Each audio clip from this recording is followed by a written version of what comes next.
પંચમહાલમાં પોલીસે પકડેલો દારૂ જીઆરડી જવાનોએ જ વેચી માર્યો। કાંકણપુર પોલીસ સ્ટેશનમાંથી 8170 બોટલ દારૂ જીઆરડી જવાનોએ વેચી માર્યો છે। નરેન્દ્ર બારિયા, કિશન પરમાર, હિરલ ગોહિલ પર દારૂ વેચી નાખવાનો આરોપ। 15.20 લાખની કિંમતનો દારૂ બુટલેગર પ્રવીણસિંહ પગીને વેચી નાખ્યો હોવાનો આરોપ લાગ્યો છે। નાઇટ ડ્યુટીમાં ત્રણેય જીઆરડી જવાને ભેગા મળી કારમાં દારૂ ભરી વેચી નાખ્યો હોવાનો ખુલાસો।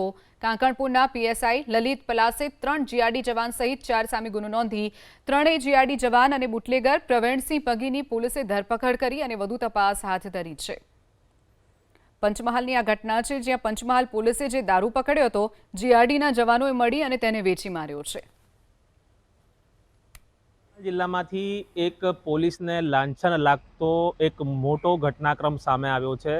પંચમહાલ જિલ્લાના કાકણપુર પોલીસ મથકમાંથી પોલીસે જપ્ત કરેલો જે વિદેશી દારૂ જે છે એ કાકણપુર પોલીસ મથકની અંદર ફરજ બજાવતા જીઆરડી જવાન અને અન્ય હોમગાર્ડ જવાનોએ સાથે મળીને રૂપિયા 15,20,000નો જે દારૂ છે એ સીધો બારોબાર બુટલેગરને વેચી મારવાનો જે ઘટના છે સામે આવી છે।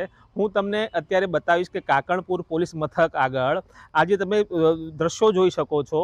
આજે જે દ્રશ્યો છે એ નીચે જે પોલીસનો જે સ્ટોર રૂમ છે જેની અંદર પકડાયેલો જે દારૂનો અથવા અન્ય કોઈ પણ જે સામગ્રી જે છે એ અહીંયા રાખવામાં આવતી હતી અને જીઆરડીનો અંદર આના અંદરની સાઈડ પણ 2-3 રૂમ આવેલા છે જેની અંદર દારૂ મૂકવામાં આવતો હતો। આપ જે આ બારી જોઈ શકો છો, બારીની પાછળ જે છે એ મુદ્દામાલ જે ચોરીનો પકડાયેલો હોય અથવા દારૂનો જે મુદ્દામાલ હોય એ મુદ્દામાલ અંદર રાખવામાં એક સ્ટોર રૂમ રાખવામાં આવેલો હતો।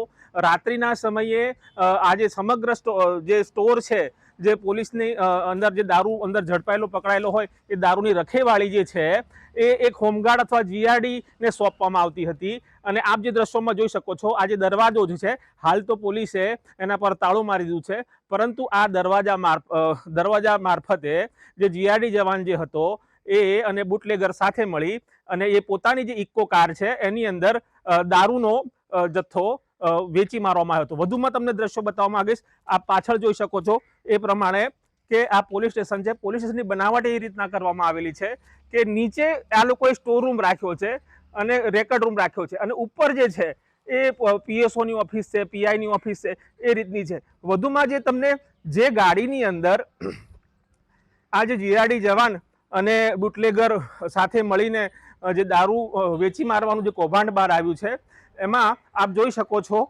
કે આ ઇકો ગાડી છે। આ ઇકો ગાડીની અંદર એ જે જીઆરડી અને બુટલેગર સાથે મળી અને દારૂ જે વેચી મારવાની જે ઘટના બની હતી એ જ ઇકો ગાડીની અંદર છે। હાલ કહી શકાય કે પોલીસે તમામે 5 આરોપીની ધરપકડ કરી છે અને ઇકો ગાડી પણ પોલીસના તાબા હેઠળ છે। કંદર પંડ્યા, એબીપી અસ્મિતા, પંચમહાલ।